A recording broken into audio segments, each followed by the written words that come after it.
Hello friends, last వీడియోలో మనము 5th class maths text బుక్లో 4th లెసన్ గుణకారము మరియు భాగాహారం గురించి ఎక్స్ప్లెయిన్ చేసుకున్నామండి. సో నెక్స్ట్ మనకి 5th లెసన్ గుణిజాలు మరియు కారణాంకాలు ఉంది. సో ఈ లెసన్ మనకి చాలా చాలా ఇంపార్టెంట్ అండి. సో ఎందుకంటే 6th, 7th, 8thలో వచ్చే చాలా టాపిక్స్కి సంబంధించిన బేసిక్స్ మనకి ఈ లెసన్లో ఉన్నాయి. ఈ ఒక్క లెసన్ మనకి 5 to 6 వీడియోస్ అవుతుందండి. సో ప్రతి వీడియో కూడా ఖచ్చితంగా చూడండి. సో మీకు చాలా యూజ్ అవుతుంది. సో మనం ఇక్కడ కాన్సెప్ట్ చూడండి. ఈ లెసన్లు ఏమున్నాయంటే గుణిజాలు మరియు కారణాంకాలు, బాజనీయతా సూత్రాలు. ఈ బాజనీయతా సూత్రాలు అనేవి మనకి 8thలో కూడా వస్తుందండి. నెక్స్ట్ అంకమూలం, ఉమ్మడి గుణిజాలు మరియు ఉమ్మడి కారణాంకాలు, అలాగే గసాగు ఎల్సిఎం, గసాబా హెచ్సిఎఫ్ లేదా జీసీడీ అన్న హెచ్సిఎఫ్ అన్న ఒకటేనండి. నెక్స్ట్ 7th వన్ ప్రధాన సంఖ్యలు మరియు సంయుక్త సంఖ్యలు, అలాగే 8th వన్ ప్రధాన కారణాంకాల విభజన. ఇక్కడ జస్ట్ ఏ కాన్సెప్ట్ సంబంధించిన వీడియోస్ చెప్తాను చూడండి. ఇక్కడ గుణిజాలు మరియు కారణాంకాలు, అలాగే అంకమూలం, ఈ రెండు కలిపి ఒక వీడియో చేస్తానండి. ఇప్పుడు ప్రజెంట్ వీడియో. నెక్స్ట్ ఇది సెకండ్ వీడియో అండి. ఇది first video. Next second video బాజనీయతా సూత్రాలు, డివిజిబిలిటీ రూల్స్. సో జనరల్గా మనకి 1 to 11 వరకు నేర్చుకుంటాం, లేదా 2 to 11 వరకు నేర్చుకుంటాం. సో నేను మాత్రం మీకు 1 to 25 వరకు నేర్పిస్తాను. సో 25 వరకు మీకు వచ్చినట్లయితే ఆ తర్వాత ఇచ్చే చాలా సంఖ్యలకు కూడా మీరు బాజనీయతా సూత్రాలను మీరుగానే అవి మీరు ప్రిపేర్ చేయగలరు. ఓకే. నెక్స్ట్ ఉమ్మడి గుణిజాలు, అలాగే కసాగు, ఈ రెండు కలిపి ఒక వీడియో చేస్తానండి. సో ఉమ్మడి గుణిజాల గురించి చెప్పుకున్నప్పుడు మనము కసాగు గురించి చెప్పుకోవాలి, అలాగే ఉమ్మడి కారణాంకాల గురించి చెప్పుకున్నప్పుడు మనము గసాబా గురించి చెప్పాలి. ఓకే. సో ఈ రెండు కలిపి ఒక వీడియో చేస్తానండి. సో రెండయ్యా ఇక్కడికి. ఇది థర్డ్ వీడియో, ఇది 4th వీడియో. నెక్స్ట్ ప్రధాన సంఖ్యలు, ఓన్లీ ప్రధాన సంఖ్యలకు సంబంధించి ఒక వీడియో ఉంటుందండి. సో అది 5th వీడియో. సంయుక్త సంఖ్యలు రెండు కలిపి ఒక వీడియో వస్తుంది. నెక్స్ట్ 8th వన్ ప్రధాన కారణాంకాల విభజన, ఇది 6th వీడియో వస్తుందండి. సో ఇవన్నీ అయిపోయిన తర్వాత మనము 5th క్లాస్లో గుణిజాలు మరియు కారణాంకాల లెసన్లో ఉన్న ప్రాబ్లమ్స్ కూడా చేయాలి కదా. సో అదొక వీడియో చేస్తాను. సో మొత్తంగా మనకి 7 వీడియోస్ వస్తాయి ఒక లెసన్ మీదే. సో ఖచ్చితంగా ఇది మనకి హయ్యర్ క్లాస్లో యూజ్ అవుతుంది. సో బేసిక్స్ అన్నీ ఎక్స్ప్లెయిన్ చేస్తాను ఇక్కడ నేను, కాబట్టి ఏ వీడియో కూడా మిస్ అవ్వకండి. ఓకే. సో ప్రజెంట్ మనము గుణిజాలు మరియు కారణాంకాల గురించి ఎక్స్ప్లెయిన్ చేసుకుందాం. సో దానికంటే ముందు మనం ఇక్కడ అంకమూలం గురించి ఎక్స్ప్లెయిన్ చేసుకుందాం అండి. ఓకే. ఇందులో ఫస్ట్ కాన్సెప్ట్ చూడండి. సో ఫస్ట్ కాన్సెప్ట్ మనకి ఇక్కడ అంకమూలం అండి. ఓకే. సో దీన్ని మనం ఇంగ్లీష్లో డిజిటల్ రూట్ అంటామండి. సో అంకమూలం మనకి ఎక్కువగా ఎక్కడ యూజ్ అవుతుందంటే బాజనీయతా సూత్రాల్లో 3 మరియు 9 యొక్క బాజనీయతా సూత్రం ఎక్కువగా యూజ్ అవుతుందండి. సో అంకమూలం అంటే ఏం లేదు, వాడు ఒక సంఖ్య ఇస్తాడు, అది 2 అంకెల సంఖ్య అవ్వచ్చు, 3 అంకెల సంఖ్య అవ్వచ్చు, 4 అంకెల సంఖ్య అవ్వచ్చు, లేదా 6 అంకెల సంఖ్య అవ్వచ్చు. ఆ సంఖ్యలో అంకెలను మొత్తము కూడా మనం కలిపినట్లయితే చివరాఖరిగా మనకి ఒక అంకె సంఖ్య రావాలి. సో అలాంటి సంఖ్యను మనం ఏమంటామంటే, లేదా చివరాఖరిగా వచ్చే ఆ ఒక అంకె సంఖ్యను ఏమంటామంటే మనం అంకమూలం అంటాం. ఫర్ ఎగ్జాంపుల్ మనం ఇక్కడ 398 అంటే 398 తీసుకున్నాం. ఇప్పుడు దీంట్లో ఉన్న అంకెలు ఏంటి? 3, 9, 8 ఇవేనా? సో ఇవన్నీ మనం ఏం చేయండి, ప్లస్ చేయాలండి. సో 3 + 9 12, 12 + 8 20. సో ఇవన్నీ యాడ్ చేసి ఎంత వచ్చింది? 20 వచ్చింది. అయితే 20 అనేది ఒక అంకె సంఖ్య కాదు కదా. సో 20 అనేది ఒక అంకె సంఖ్య కాదు. ఇలా వచ్చిన సంఖ్యను కూడా మనం ఏం చేయాలంటే మళ్ళీ ఈ సంఖ్యలో ఉండే అంకెలు మొత్తాన్ని మళ్ళీ మనం తీసుకోవాలి. సో 2 0 20 కాబట్టి 2 + 0 తీసుకోండి. సో 2 + 0 ఎంత అవుతుందండి? 2 అవుతుంది. సో చివరాఖరిగా మనకు వచ్చిన సంఖ్య ఎలా ఉంచండి? ఒక అంకె సంఖ్యగా ఉంది. అలా చివరాఖరిగా వచ్చి ఈ ఒక అంకె సంఖ్య మనం ఏమంటామంటే అంకమూలం అంటాం. ఏమంటాం? అంకమూలం. అంటే 398 యొక్క అంకమూలం ఏమవుతుందంటే 2 అనేది అవుతుంది. ఫర్ ఎగ్జాంపుల్ 4698 లేదా 95 తీసుకుందాం. ఇందులో ఉన్న అంకెలు చెప్పండి. 4 + 6 + 9 + 5 10 19 24. సో టోటల్ ఎంత వచ్చిందండి? 24 వచ్చింది. 24 అనేది 2 అంకెల సంఖ్య. మనకేం కావాలి? చివరాఖరిగా వచ్చే ఒక అంకె సంఖ్య కావాలి. అంటే మనం ఏం చేయాలి? ఈ 24లో ఉండే అంకెలను కూడా మనం ఏం చేయాలంటే మళ్ళీ మనం విడిగా కలుపుకోవాలి. సో 2 + 4 ఎంత అవుతుందండి? ఎంత అవుతుంది? 6 అవుతుంది. అంటే ఇక్కడ 4695 యొక్క అంకమూలం ఏమవుతుందండి? 6 అనేది అవుతుంది. ఫర్ ఎగ్జాంపుల్ ఇక్కడ 100 తీసుకుందాం. 100కి అంకమూలం ఎంత అవుతుందండి? ఎంత అవుతుంది? 1 + 0 + 0 అంటే 1 వస్తుంది. ఫర్ ఎగ్జాంపుల్ ఇక్కడ 12 తీసుకుందాం, లేదా 101 తీసుకుందాం. అంకమూలం ఏమవుతుందండి? 1 + 0 + 1 అంటే ఏమొస్తుందండి 2 వస్తుంది. 102 తీసుకుంటే 3 వస్తుంది. 104 తీసుకుంటే 5 వస్తుంది. 103 తీసుకుంటే 4 వస్తుంది. అలాగే 104 తీసుకుంటే 5 వస్తుంది. 108 తీసుకుంటే ఏమొస్తుందండి 9 వస్తుంది. 109 తీసుకుంటే 10 వస్తుంది. సార్ 10 అనేది ఏంటి చూడండి, ఇక్కడ 2 అంకెల సంఖ్య. సో 2 అంకెల సంఖ్యలు వచ్చినట్లయితే మనం ఏం చేయాలి, మళ్ళీ ఆ సంఖ్యలో ఉండే అంకెల మొత్తాన్ని మళ్ళీ మనం తీసుకోవాలి. అంటే 1 + 0 అంటే ఎంత వస్తుందండి 1 వస్తుంది. అంటే ఒక సంఖ్య యొక్క అంకమూలం అవడానికి అవకాశం ఉన్న అంకెలు ఏంటి ఇక్కడ చూడండి జాగ్రత్తగా. సో ఫస్ట్ 1 వచ్చింది, 2, 3, 4 అలా చివరి ఆఖరికి వస్తే మళ్ళీ 9 వచ్చింది. మళ్ళీ 9th ఏమైందండి 1 రిపీట్ అయింది. అంటే 1 to 9 నెంబర్స్ మాత్రమే, లేదా 1 నుంచి 9 వరకు ఉండే అంకెలు మాత్రం అంటే ఏమవుతాయంటే అంకమూలం అనేది అవుతుంది. అయితే ఇక్కడ అంకమూలం అవ్వడానికి అవకాశం లేని అంకె ఏదంటే 0. బాగా గుర్తుపెట్టుకోండి. అంకమూలం ఏదైనా ఒక సంఖ్య ఇచ్చి దానికి అంకమూలం రాకుండా ఉండే అంకె ఏదైనా అడగచ్చు. ఏమవుతుందండి 0 అవ్వచ్చు. ఓకే, సో ఏ సంఖ్య తీసుకున్నా సరే మనకు అంకమూలంగా తీసుకున్నట్లయితే 1 to 9 నెంబర్స్ వస్తాయండి. సో అంకమూలం కాకుండా ఉండే లేదా అంకమూలం రాని సంఖ్య ఏదంటే లేదా రాని అంకె ఏదంటే 0గా చెప్పచ్చు. ఓకే, నెక్స్ట్ వన్ చూడండి. ఇక్కడ నెక్స్ట్ వన్ మనకి ఇక్కడ గుణిజము మరియు కారణాంకం. సో రెండు కూడా ఒకసారి ఎక్స్ప్లెయిన్ చేసుకుందామండి మనము. సో గుణిజం అనేది ఏంటంట, కారణాంకం అనేది ఏంటంట. సో జనరల్గా మనకి గుణిజాలకి కారణాంకాలకి చాలా నిర్వచనాలు ఉంటాయి. సో అవన్నీ కూడా మనకు అవసరం లేదు. సో మనకి గుణిజం ఎలా గుర్తుపట్టాలి, కారణాంకం ఎలా గుర్తుపట్టాలి అది ఒక్కటి నేర్చుకొని చాలు. ఫర్ ఎగ్జాంపుల్ ఇక్కడ 35 / 7 ఉందండి. అంటే దీని అర్థం ఏంటండి, 35ని 7తో భాగించాలి. సో భాగిస్తే శేషం ఏమొస్తుందండి, 35ని 7తో భాగిస్తే శేషం ఏమొస్తుంది, 7 × 5 = 35. ఎంత వచ్చిందండి 0 వచ్చింది. అంటే మొదటి సంఖ్యని రెండవ సంఖ్యతో భాగించినప్పుడు శేషం 0 వచ్చింది అనుకోండి. ఈ మొదటి సంఖ్యని రెండవ సంఖ్య నిశేషంగా భాగించింది అంటాం. మొదటి సంఖ్య రెండవ సంఖ్య నిశేషంగా భాగించడం అర్థం ఏంటంటే శేషం 0 వచ్చేటట్లుగా భాగించడాన్ని మనం ఏమంటామంటే నిశేషంగా భాగించడం అంటాం. ఓకే, సో అలా నిశేషంగా భాగించిన సందర్భంలో మొదటి సంఖ్య రెండవ సంఖ్యకు గుణిజం అవుతుందండి. ఏమవుతుంది, గుణిజం. దీన్ని మనం ఇంగ్లీష్లో మల్టిపుల్ అంటాం. అదే ఈ మొదటి సంఖ్యని ఏ సంఖ్య భాగించింది, రెండవ సంఖ్య భాగించింది. ఈ సంఖ్య నిశేషంగా భాగించింది కాబట్టి ఈ సంఖ్యను రెండవ సంఖ్యకు 7ని 35కి ఏమంటామంటే కారణాంకం అంటాం. ఏమంటాం, కారణాంకం. అర్థమైందా? మొదటి సంఖ్యని అంటే 35ని 7కి ఏమంటాం, గుణిజం అంటాం. 7ని 35కి ఏమంటాం, కారణాంకం అంటాం. కారణాంకం అంటే ఇంగ్లీష్లో ఫ్యాక్టర్ అంటాం. ఓకే, అయితే ఇక్కడ మనం జనరల్గా గుణిజాలు ఏ విధంగా గుర్తుపట్టాలి. ఫర్ ఎగ్జాంపుల్ ఇక్కడ 2 తీసుకోండి. 2ని మనము 1, 2, 3, 4, 5, 6, 7 ఇలా సహజ సంఖ్యలు, ఒక సంఖ్యను మనము సహజ సంఖ్యలతో గుణిస్తే వచ్చే సంఖ్యలన్నీ కూడా ఈ తీసుకున్న సంఖ్యకి ఏమవుతాయి అంటే గుణిజాలు అవుతాయి. 2 1లు 2, 2 2ల 4, 2 3ల 6, 2 4ల 8, 2 5ల 10, 2 6ల 12, 2 7ల 14 ఇలా వస్తూ ఉంటాయి. అంటే 2కి ఇవన్నీ కూడా ఏమవుతాయండి, గుణిజాలు అవుతాయి. ఏమవుతాయి, గుణిజాలు. ఒకటే గుర్తుపెట్టుకోండి, గుణిజాలు అంటే గుణిస్తే వచ్చేది. 2తో ఇవి రెండింటిని గుణిస్తున్నాం మనం. గుణిస్తే వచ్చే సంఖ్యలు ఏంటండి, 2 యొక్క గుణిజాలు. ఫర్ ఎగ్జాంపుల్ ఇక్కడ 5 యొక్క గుణిజాలు ఏమవుతుంది చెప్పండి. 5 1ల 5, 5 2ల 10, 5 3ల 15, 5 4ల 20 ఇలా తీసుకుంటే ఇవన్నీ కూడా మనకి ఏమవుతాయండి, గుణిజాలు అవుతాయి. దేనికి గుణిజాలు అవుతాయి, 5 యొక్క గుణిజాలు అవుతాయి. మరి 10 యొక్క గుణిజాలు 10, 20, 30, 40, 50, 60, 70 ఇవన్నీ కూడా ఏమవుతాయంటే 10 యొక్క గుణిజాలు అవుతాయి. మరి ఇక్కడ జాగ్రత్తగా చూడండి గుణిజాల్లో. ఫర్ ఎగ్జాంపుల్ ఇక్కడ 2 యొక్క గుణిజాలు చూడండి. 2, 4, 6, 8, 10 ఎక్సెట్రా. 5 యొక్క గుణిజాలు చూడండి. 5, 10, 15 ఎక్సెట్రా. ఫర్ ఎగ్జాంపుల్ 10 యొక్క గుణిజాలు తీసుకున్నాం అనుకోండి. 10, 20, 30, 40 ఇలా వస్తూ ఉంటాయి. అయితే ఒక సంఖ్య యొక్క గుణిజాల్లో అతి చిన్న గుణిజం ఏది? ఒక సంఖ్య యొక్క గుణిజాల్లో అతి చిన్న గుణిజం 2 యొక్క గుణిజం ఏంటండి, అతి చిన్న గుణిజం 2. 5 యొక్క అతి చిన్న గుణిజం ఏంటండి, 5. 10 యొక్క అతి చిన్న గుణిజం ఏంటండి, 10.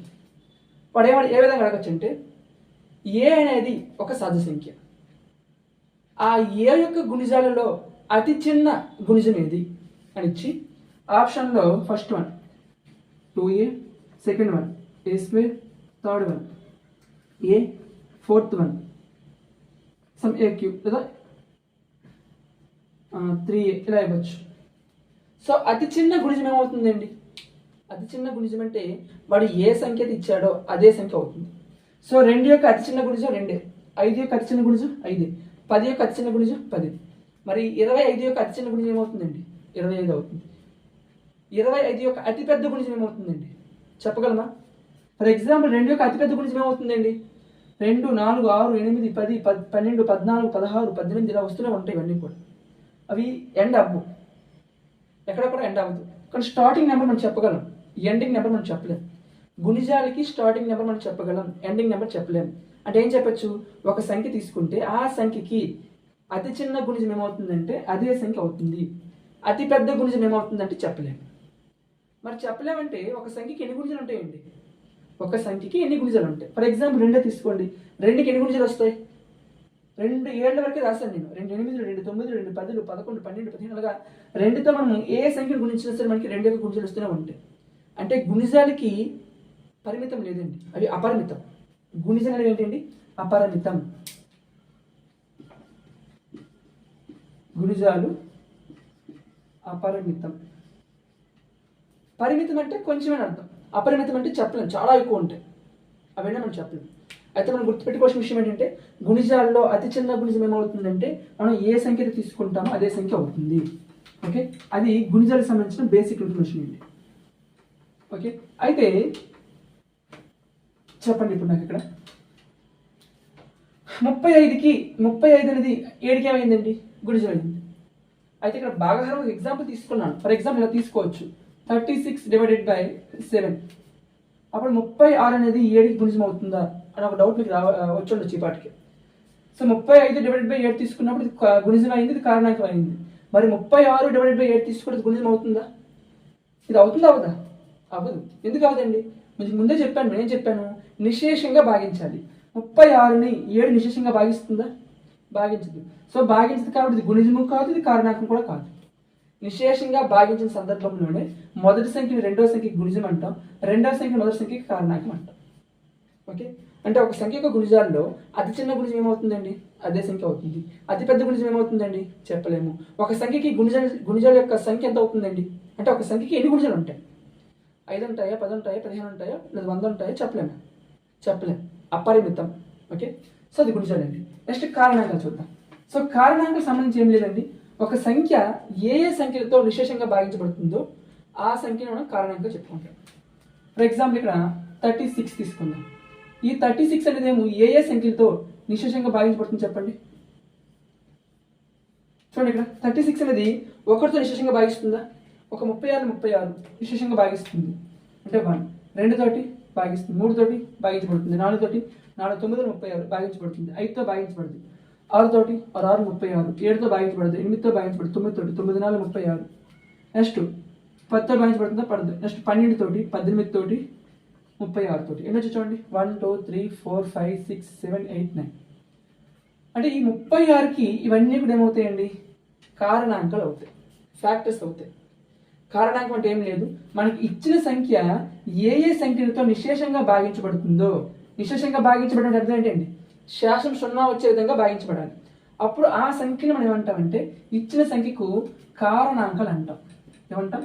కారణాంకాలు. దీన్ని మనము ఫ్యాక్టర్స్ అంటాం. ఏమంటాం? ఫ్యాక్టర్స్. అయితే ఒక సంఖ్యకి ఎన్ని కారణాంకాలు ఉంటాయి?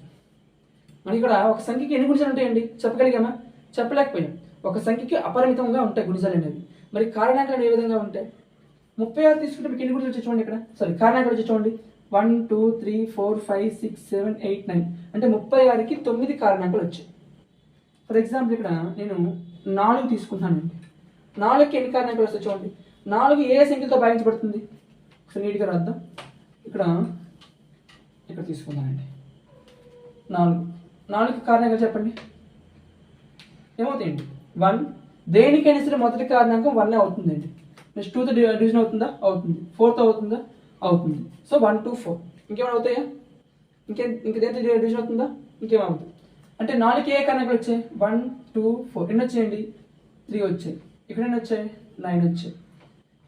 ఇంకో నెంబర్ తీసుకోండి, ఏదైనా ఒక ప్రధాన సంఖ్య తీసుకుందాం. ఫర్ ఎగ్జాంపుల్ 11 తీసుకుందాం. 11కి కారణాలు చెప్పండి. 1 11 ఎన్ని వచ్చేయండి? సో 1 ఒకటి వచ్చింది, నెక్స్ట్ అదే సంఖ్య ఒకటి వచ్చింది అంటే ఎన్ని వచ్చేయండి? 2 కారణాంకాలు వచ్చాయి. నెక్స్ట్ చెప్పండి, ఇంకా ఒక సంఖ్య కారణాంకాలు మీ ఇష్టం ఏదో సంఖ్య తీసుకోండి. ఫర్ ఎగ్జాంపుల్ ఇక్కడ 24 తీసుకుందాం. 24 కారణాంకాలు చెప్పండి. ఇక్కడ 1 2 3 4 6 8 12 నెక్స్ట్ ఏమవుతుంది చూడండి, ఇంకా 12 24 అంతేనా? సో 24కి ఇవన్నీ కూడా కారణాంకాలు. అయితే ఈ కారణాంకాలన్నీ బాగా అబ్జర్వ్ చేయండి. వీటన్నింటిలో ఫస్ట్ కారణాంకం ఏంటో చూడండి. ఏంటండి? 1. అంటే ఒక సంఖ్య యొక్క కారణాంకాల్లో అతి చిన్న కారణాంకం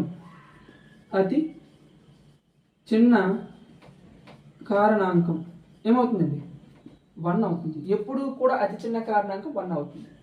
మరి నెక్స్ట్ రెండో పాయింట్ చూడండి. అతి పెద్ద కారణాంకం చెప్పండి. 36కి అతిపెద్ద కారణాంకం ఏమైందండి? చూడండి, 36కి అతిపెద్ద కారణాంకం 36, 4కి అతిపెద్ద కారణాంకం 4, 11కి అతిపెద్ద కారణాంకం 11, 24కి అతిపెద్ద కారణాంకం 24. అంటే ఏ సంఖ్య తీసుకుంటే ఆ సంఖ్యకి అతిపెద్ద కారణాంకం అదే సంఖ్య అవుతుంది. అతిపెద్ద కారణాంకం అదే సంఖ్య, లేదా ఇంగ్లీష్లో ఏమంటాం అంటే ఇట్ సెల్ఫ్ అంటామండి. ఓకే, అంటే ఏ సంఖ్యతో తీసుకుంటామో ఆ సంఖ్యను మనం ఏం చెప్పొచ్చు అంటే ఆ సంఖ్యకు అతిపెద్ద కారణాంకంగా చెప్పొచ్చు. అతి చిన్న కారణాంకంకి ఏం చెప్తామండి? 1 చెప్తాం. అతిపెద్ద కారణాంకంకి ఏం చెప్తామండి? 36 అని చెప్తాం. ఓకే, సో ఇక్కడ మనం ఏం గుర్తుపెట్టుకోవాలంటే ఒక సంఖ్య తీసుకున్నప్పుడు ఆ సంఖ్యకి కారణాంకాలను తీసుకుంటే 1 నెక్స్ట్ అదే సంఖ్యకి మధ్యలోనే ఉంటాయండి. కారణాంకం ఎప్పుడూ కూడా ఆ సంఖ్య కంటే పెద్దది అవ్వదు. కారణాంకాలు less than or equal to number, సంఖ్య. ఏ సంఖ్యను తీసుకుంటామో ఆ సంఖ్య కంటే చిన్నదైనా అవుతుంది, లేదా ఆ సంఖ్యకి సమానంగానే ఉంటుంది. ఆ సంఖ్య కంటే చిన్నగానే అవుతాయి, లేదా ఆ సంఖ్యకి సమానంగానే ఉంటాయి. ఏంటంటే ఇది కారణాంకం. మరి గుణిజం ఏది ఏదో చూడండి. గుణిజం ఫర్ ఎగ్జాంపుల్ 5 తీసుకున్నాం. 5 గుణిజాలు ఏమయ్యండి? 5 10 15 20 అంటే ఏమైంది? 5 అంటే అదైనా సంఖ్య అయింది, లేదా 5 కంటే ఎక్కువైనా అయింది. అంటే గుణిజం అనేది ఏ విధంగా ఉంటుందంటే greater than or equal to సంఖ్య. అంటే ఆ సంఖ్య తీసుకుంటే ఆ సంఖ్య కంటే ఎక్కువైనా అవుతుంది గుణిజం, లేదా ఆ సంఖ్యకి సమానంగానే ఉంటుంది. ఈ రెండు రాసుకోండి. కారణాంకం less than or equal to సంఖ్య, గుణిజం greater than or equal to సంఖ్య. అంటే సంఖ్య కంటే పెద్దదైనా అవుతుంది, సంఖ్యకి సమానంగానే ఉంటుంది. కారణాంకం సంఖ్య కంటే చిన్నదైనా అవుతుంది, సంఖ్యకి సమానంగానే ఉంటుంది. ఓకే, అయితే మనకి కారణాంకాల్లో మళ్ళీ చూడండి ఇక్కడ జాగ్రత్తగా. దీనికి ఎన్ని కారణాంకాలు వచ్చాయి? 9, దీనికి 3, దీనికి 2, దీనికి 1 2 3 4 5 6 7 8 వచ్చాయి. మరి ఇక్కడ అన్నింటిలో ఒకేలా వచ్చాయి కారణాంకాల సంఖ్య? రాలేదు. ఇక్కడ 9 వస్తే ఇక్కడ 3 వచ్చి, ఇక్కడ 2 వచ్చి, ఇక్కడ 8 వచ్చాయి. అంటే ఒక్కొక్క దాంట్లో ఒక్కొక్కలా ఉన్నాయి. అయితే అన్నింటిలో కూడా చూడండి జాగ్రత్తగా. 2 2 + 1 2 + 7 2 + 6. అంటే ఇక్కడ ప్రతి దీంట్లో కూడా కారణాలు ఎలా ఉంటాయంటే మినిమం 2 ఉంటాయండి. ఏంటండి? మినిమం 2 అంటే 2 కంటే ఎక్కువ. సో దాన్ని మనం తెలుగులో ఏమంటామంటే కనీసం 2 కారణాంకాలు. కనీసం 2 కారణాంకాలు అంటే ఒక సంఖ్యకు గల కారణాంకాల సంఖ్య చెప్పాలంటే మనం ఏ విధంగా చెప్పాలంటే కనీసం 2 కారణాంకాలు. అంటే అర్థం ఏంటండి? కనీసం 2 అంటే అర్థం ఏంటి తెలుసా? 2 లేదా 2 కంటే ఎక్కువ. 2 లేదా 2 కంటే ఎక్కువ. ఒక సంఖ్య యొక్క కారణాంకాల సంఖ్య 2 లేదా 2 కంటే ఎక్కువ, అది చూసుకోవాలి ఆప్షన్. లేదా ఒక వర్డ్లో చెప్పాలంటే కనీసం 2. ఓకే, అయితే ఈ కారణాంక సంఖ్యలో మళ్ళీ మనకి ఏ విధంగా అడుగుతున్నాడు అంటే ఇక్కడ కనీసం 2 అన్నాడు. కేవలం 2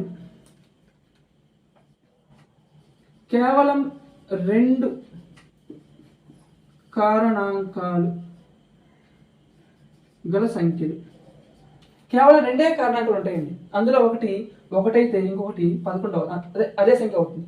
11 తీసుకున్నాం కాబట్టి 11 అయింది. ఇంకేదైనా సంఖ్య తీసుకున్నాం అనుకోండి అదే సంఖ్య అవుతుంది. అటువంటి సంఖ్యలు కొన్ని ఉంటాయి. ఫర్ ఎగ్జాంపుల్ 5 తీసుకోండి. 5 కారణాంకాలు తీసుకున్నట్లయితే 5కి 1 5 అవుతుంది. అలాంటి సంఖ్యలు మనం ఏమంటామంటే ప్రధాన సంఖ్యలు అంటాం. కేవలం 2 కారణాంకాలు ఉంటే ప్రధాన సంఖ్య. కనీసం 2 కారణాంకాలు ఉంటే కనీసం 2 కారణాంకాలు అర్థం ఏంటి? 2 కంటే ఎక్కువ అర్థం. కనీసం 2 కారణాంకాలు దాన్ని ఏమంటామంటే సంయుక్త సంఖ్య చెప్పుకుంటాం. కేవలం 2 కారణాంకాలు ప్రధాన సంఖ్య, కనీసం 2 కారణాంకాలు సంయుక్త సంఖ్య. కనీసం 2 కారణాంకాలు అంటే 2 కంటే ఎక్కువ అర్థం వస్తుందండి. ఓకే, నెక్స్ట్ ఇక్కడ కారణాంకాల్లో మనం ఏం చెప్పుకున్నామండి? గుణిజాలు పరిమితంగా ఉంటాయి, అపరిమితంగా ఉంటాయా? అపరిమితంగా ఉంటాయి గుణిజాలు. కారణాంకాలు కాదు, గుణిజాలు. మరి కారణాంకాలు ఏంటి? 36 తీసుకోండి. అపరిమితంగా వచ్చాయా, పరిమితంగా వచ్చాయా?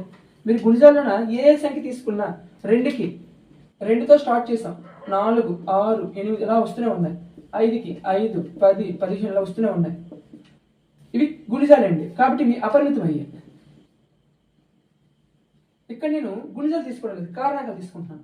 36 ఎన్ని కారణాంకాలు వచ్చేయండి? 9. 24 ఎన్ని కారణాంకాలు వచ్చేయండి? 8. 11 ఎన్ని కారణాంకాలు వచ్చేయండి? 2. 4 ఎన్ని కారణాంకాలు వచ్చేయండి? 3. అంటే ఇవి పర్టికులర్గా చెప్పగలుగుతున్నాం మనం ఎన్ని కారణాంకాలు వచ్చాయో. అంటే అపరిమితంగా ఉన్నాయా, పరిమితంగా ఉన్నాయా? పరిమితంగా ఉన్నాయి. మనం లెక్క పెట్టే విధంగా ఉంటే అవి పరిమితం, లెక్క పెట్టలేని విధంగా ఉంటే అవి అపరిమితం. ఇవి లెక్క పెట్టగలిగాం కాబట్టి ఇవన్నీ కూడా ఏంటండి? అపరిమితం కాదు, పరిమితం. కారణాంకాలు ఏమవుతాయండి? పరిమితం అవుతాయి. అవే గుణిజాలు అయితే అపరిమితం అవుతాయి. గుణిజాలు అపరిమితం అవుతాయి. ఓకే, సో గుణిజాలు కారణాంకాలకు సంబంధించిన బేసిక్ కాన్సెప్ట్స్ ఇది. సో అంకమనం చెప్పుకున్నాం, గుణిజాలు అలాగే కారణాంకాలకు సంబంధించిన బేసిక్ కాన్సెప్ట్ చెప్పుకున్నాం.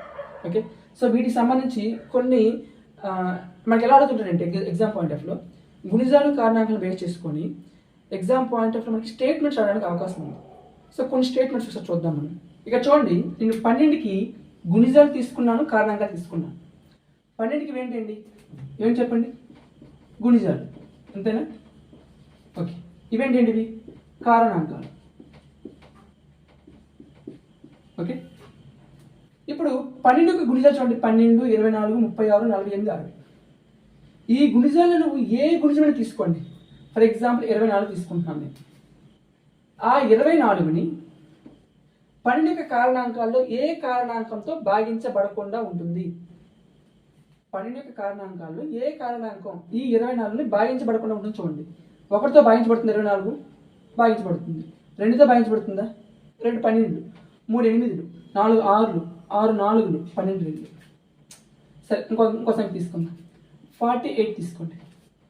1 48, 2 24, 3 16, 4 22, 4 12, 4 12, 6తో తీసుకుంటే 6 8, 12 4. అర్థమవుతుంది ఇక్కడ. సో ఒక సంఖ్య యొక్క గుణిజాల్లో ఏ గుణిజం తీసుకున్నా ఆ గుణిజాన్ని ఏవి భాగించబడుతున్నాయి? ఆ సంఖ్య యొక్క కారణాంకాలు అన్నిటితో భాగించబడుతుంది. ఈ స్టేట్మెంట్ మనకి చాలా ఇంపార్టెంట్. ఒక సంఖ్య యొక్క గుణిజాల్లో మీరు ఏ సంఖ్య తీసుకోండి. ఫర్ ఎగ్జాంపుల్ 60 తీసుకోండి. 60 ఇక్కడ ఉన్న సంఖ్య చూడండి, 1తో భాగించబడుతుందా? భాగించబడుతుంది. 2 తోటి 2 30, 3 20, 4 15, 6 10, 12 5. ఒక సంఖ్య యొక్క గుణిజాల్లో ప్రతి గుణిజం లేదా ఏ గుణిజమైనా సరే ఆ సంఖ్య యొక్క కారణాంకాలు అన్నిటితో భాగించబడుతుంది. అదొక స్టేట్మెంట్. ఓకే, నెక్స్ట్ ఇప్పుడు 12 ఉంది కదా, ఈ 12 నేను ఏ విధంగా రాయొచ్చు? ఇప్పుడు చెప్పిన స్టేట్మెంట్ కొంచెం చేంజ్ చేస్తున్నాను నేను. 12 ఏ విధంగా రాయొచ్చు అండి? 12ని నేను 3 4గా రాయొచ్చండి, లేదా 6 2గా రాయొచ్చు. అంటే ఒక సంఖ్యని మనము 2 సంఖ్యలు లబ్ధంగా రాసినప్పుడు ఆ సంఖ్యకు గుణిజాల్లో ఏ గుణిజాన్ని అయినా సరే, ఫర్ ఎగ్జాంపుల్ 48 తీసుకోండి. ఈ 12 ఎలా రాస్తాం? మనము 3 × 4గా రాసాం, 2 సంఖ్యలు లబ్ధంగా రాసాం. అలా రాసిన సందర్భంలో ఆ 2 సంఖ్యలతోనూ ఈ సంఖ్య యొక్క గుణిజం అనేది నిశేషంగా భాగించబడుతుంది. ఈ 2 సంఖ్యలతోనూ ఈ గుణిజం అనేది ఏమో భాగించబడుతుంది. 3 ఎంతలండి? 16, 4 12. అర్థమైంది రెండో స్టేట్మెంట్. ఒక సంఖ్య తీసుకుంటే ఫర్ ఎగ్జాంపుల్ 24 తీసుకోండి. దీన్ని ఎలా రాయొచ్చు? మనము 3 8లో రాయొచ్చు. 24తో భాగించబడి ఒక సంఖ్య చెప్పండి. 72. 24 3 72. ఇప్పుడు ఈ 72ని 3 నిశేషంగా భాగించబడుతుంది, 8తో కూడా నిశేషంగా భాగించబడుతుంది. అంటే 72కి ఈ 3, 8 ఏమవుతాయండి? కారణాంకాలు అవుతాయి. అంటే మనం ఏం చెప్పచ్చు అంటే ఒక సంఖ్య యొక్క గుణిజానికి ఆ సంఖ్య యొక్క కారణాంకాలు కూడా కారణాంకాలు అవుతాయి. ఒక సంఖ్య యొక్క గుణిజానికి 24 గుణిజానికి 24 కారణాంకాలు కూడా ఏమయ్యాయండి? కారణాంకాలు అవుతాయి. సో ఫస్ట్ స్టేట్మెంట్ ఏం చెప్పాను ఇక్కడ నేను దాన్ని రాసుకోండి స్టేట్మెంట్స్. ఒక సంఖ్య యొక్క గుణిజానికి ఆ సంఖ్య యొక్క కారణాంకాలు కూడా కారణాంకాలు అవుతాయి. ఇది ఇప్పుడు చెప్పిన స్టేట్మెంట్ అండి. ఫస్ట్ స్టేట్మెంట్ ఏం చెప్పానండి? ఒక సంఖ్య యొక్క